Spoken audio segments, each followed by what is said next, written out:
Bismillahirrahmanirrahim. Assalamu alaikum dear students. How are you? This is new syllabus Oxford Primary Mathematics Workbook 6A. Chapter number 2 angles and geometric figure का review question number 5 है हमारे पास। आज हम इसको solve करेंगे, तो video and तक जरूर देखिएगा। अच्छी लगे तो लाइक कीजिएगा और कोई बात समझ में ना आए तो कमेंट करके ज़रूर पूछ लीजिएगा। यहाँ पर हमसे कह रहे हैं ABCD हमारे पास एक पैरेललोग्राम है, आप देख सकते हैं, जिसके अंदर ADE जो हमारे पास है वो 60 डिग्रीज है और BAE हमारे पास 75 डिग्रीज है। ये देख सकते हैं। इसके अंदर मजीद हमारे पास ट्राइंगल्स बन रहे हैं ABE, EBC और ADE, 3 ट्राइंगल्स बन रहे हैं, ठीक है। और उसके बाद मजीद बताया कि एंगल ABE जो हमारे पास है वो 45 डिग्रीज है। अब हमें 2 एंगल्स फाइंड आउट करने हैं, एक एंगल AED, ये वाला एंगल फाइंड आउट करना है, और दूसरा एंगल हमें फाइंड आउट करना है BEC, ये वाला एंगल फाइंड आउट करना है। तो बच्चों ये वाला एंगल फाइंड आउट करने के लिए तो कोई मुश्किल बात नहीं है, ये स्ट्रेट लाइन है। अगर ये एंगल और ये एंगल आप फाइंड आउट कर लेते हैं तो ये वाला एंगल आप खुद ब खुद फाइंड आउट कर लेंगे। हमें सारी मेहनत करनी है इन दोनों एंगल्स को फाइंड आउट करने की। ये वाला एंगल फाइंड आउट करना भी कुछ मुश्किल नहीं है, क्योंकि ये जिस ट्रायंगल के अंदर एनक्लोज्ड है वहाँ पे बाकी दोनों एंगल्स हमें पता है। इन दोनों को ऐड करेंगे, 180 में से सब्ट्रैक्ट करेंगे और ये एंगल हमें AEB पता चल जाएगा, ठीक है। मेहनत करनी है हमें AED को फाइंड आउट करने के लिए। लेकिन यहाँ पर अगर आप गौर से देखो तो एक एंगल हमें पता है और दूसरा एंगल हम पता लगा सकते हैं। क्यों? क्योंकि पैरेललोग्राम के दरमियान में जो 2 लाइंस के बीच में एंगल्स बनते हैं उनका सम 180 डिग्री होता है। तो अगर ये 60 डिग्रीज है, ये 75 डिग्रीज है, तो ये कितना बचेगा? सिंपल है, 75 और 60 को ऐड करेंगे, 180 में से सब्ट्रैक्ट करेंगे और ये एंगल हमारे पास कैलकुलेट हो जाएगा। और जैसे ये कैलकुलेट होगा, 2 एंगल्स आ गए, तीसरा एंगल आराम से कैलकुलेट हो जाएगा। तो ये इसके अंदर हमें थोड़ी वर्किंग्स ज़्यादा करनी है, आपने स्टेप्स को गौर से देखना है। क्वेश्चन बहुत इजी और सिंपल है, इसके अंदर कोई ज़्यादा मुश्किल बात नहीं है। आइए स्टार्ट करते हैं। इसके सोल्यूशन का पहले स्क्रीनशॉट ले लीजिए, ठीक है। ये 4 स्टेप्स में सॉल्व होगा। सबसे पहले हमने EAD ये वाला जो एंगल है इसको कैलकुलेट किया, इन दोनों को ऐड करके 180 में से सब्ट्रैक्ट किया तो हमारे पास ये 45 डिग्रीज आ गया। उसके बाद जैसे ही हमें ये पता चला तो ये दोनों एंगल्स को हमने ऐड किया और 180 से सब्ट्रैक्ट किया तो हमें एंगल AED पता चल गया, दैट इज 75 डिग्रीज, ठीक है। तो ये एंगल हमसे इन्होंने पूछा था, ये हमने AED यहाँ पर स्टेप 2 के अंदर कैलकुलेट कर लिया। उसके बाद फिर बारी आती है इस एंगल की, इन दोनों को ऐड किया और 180 में से सब्ट्रैक्ट किया तो हमारे पास 60 डिग्रीज आ गया। अब जब ये 60 डिग्रीज आ गया और ये हमारे पास 75 डिग्रीज आ गया तो इन दोनों को हमने ऐड किया और 180 में से सब्ट्रैक्ट किया तो हमारे पास 45 डिग्रीज निकल आया। तो इस तरह से हमने दोनों एंगल्स को कैलकुलेट कर लिया। कितना सिंपल था ना, इसमें कोई मुश्किल बात हमारे लिए नहीं थी। अब आ जाइए पेज नंबर 37 पर। यहाँ पर हमारे पास क्वेश्चन नंबर 6 है और इसमें भी हमसे 2 एंगल्स पूछे हैं। बताया है हमें कि in the figure below ABCD is a trapezium. ये आप देख सकते हैं ABCD, ये 2 पैरेलल लाइंस हैं, एरोस बता रहे हैं हमें, और ये 2 नॉन पैरेलल साइड्स हैं, ठीक है। तो अब ये हमारे पास एक ट्रेपीजियम है। उसके बाद ADF हमारे पास एक इक्विलेटरल ट्राइंगल है, यानी ये साइड और ये साइड हमारे पास तीनों इक्वल हैं।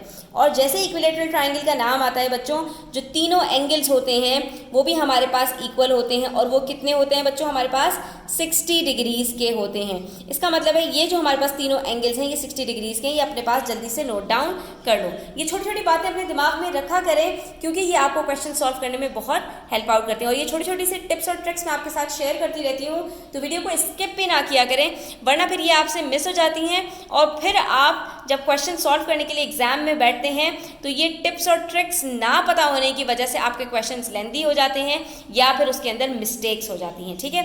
तो अब यहाँ पर हमें जो फाइंड आउट करना है वो फाइंड आउट करना है एंगल CDE, ये वाला एंगल फाइंड आउट करना है बच्चों हमें। और दूसरा हमसे पूछा है कि एंगल EAF, ये भी हमें बता दो। तो एंगल EAF कौन सा है? ये एंगल है हमारे पास EAF, जिसके अंदर से हमें एंगल DAF पता है। तो अगर ये वाला एंगल पता चल जाए तो ये खुद ब खुद हमें पता चल जाएगा, ठीक है। तो अब हम पहले बात कर लेते हैं EAF को फाइंड आउट करने की, क्योंकि इसको फाइंड आउट करना हमारे लिए आसान है। वजह उसकी ये बताऊं, क्योंकि अगर ये वाला एंगल पता चल जाए तो ये खुद ब खुद पता चल जाएगा और ये पता लगाना कुछ मुश्किल नहीं, क्योंकि जिस ट्राइंगल के अंदर वहाँ 2 एंगल्स हमें पता हैं पहले से। इन दोनों को ऐड करेंगे तो हमारे पास आंसर आ जाएगा 140, और जैसे ही 140 को 180 में से सब्ट्रैक्ट करेंगे तो बच जाएगा हमारे पास 40।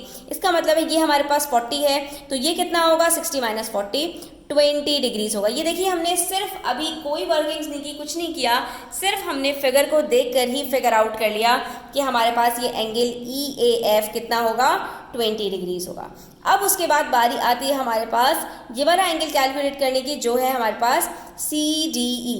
इसको हम किस तरह से कैलकुलेट कर सकते हैं बच्चों, इसको हम इस तरह से कैलकुलेट कर सकते हैं।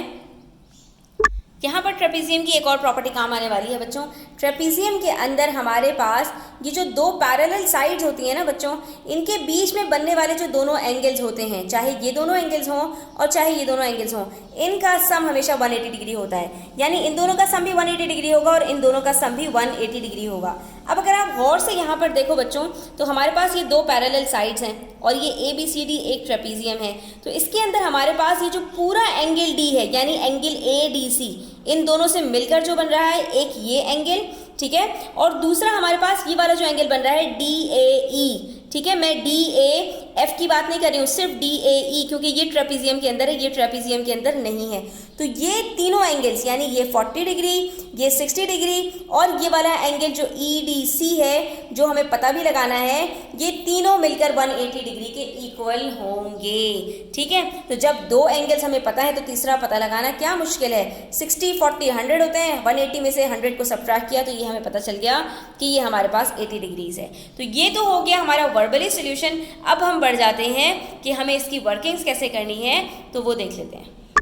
जब कोई चीज़ समझ में आ जाए तो उसकी वर्किंग्स करना कुछ भी मुश्किल नहीं होता। हमने स्टार्ट किया इस ट्रायंगल से कि ADF हमारे पास इक्विलेटरल था, तो हमारे पास ये जो तीनों एंगल्स हैं ये इक्वल हैं और इक्वल होने की वजह से ये तीनों ही 60 डिग्रीज के बराबर हैं, ठीक है। हमने इन तीनों को यहाँ पर लेबल भी कर दिया। उसके बाद स्टेप 1 के अंदर हमने कहा कि हमारे पास ये जो EAD है, ये वाला एंगल कितना होगा। सिंपल है कि ये इन दोनों का सम है और इन दोनों का सम 60 डिग्री है, तो ये आधा एंगल कितना होगा, 60 माइनस ये हमारे पास ये वाला जो एंगल होगा, ठीक है। तो हमने इसको इस तरह से नहीं किया, बल्कि हमने इसको इस ट्रायंगल के अंदर कर लिया कि ये दोनों हमारे पास अगर गिवन है तो ये कितना होगा, 60 + 80 किया और 180 में से सब्ट्रैक्ट किया तो हमारे पास 40 डिग्रीज बच गया। जब ये हमें पता चल गया तो बाकी हिस्सा हमने खुद ब खुद कैलकुलेट कर लिया कि भाई ये इन दोनों का सम है, तो जो एक हिस्सा है वो हमारे पास कितना होगा, वो हमारे पास 20 डिग्रीज होगा।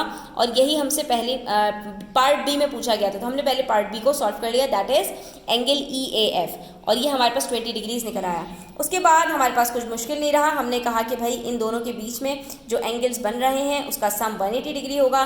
तो अगर एक 60 है दूसरा 40 है तो इन दोनों को ऐड करो, 180 में से सब्ट्रैक्ट करो। जब हमने ये किया तो हमारे पास यहाँ पर आंसर आ गया 80 डिग्रीज, ठीक है। और हमने यहाँ पर लिख भी दिया कि sum of angles between two parallel sides of a trapezium is equals to 180 degree, इसलिए हमारे पास ये आंसर आया है। आई होप स्टूडेंट्स कि आपको क्लियर हुआ होगा। स्टिल कोई क्वेश्चंस हो, क्वेरीज हो, कमेंट सेक्शन में आप पूछ सकते हैं। Thanks for watching the video till the end. Please to subscribe to my channel. Take care, अल्लाह हाफिज।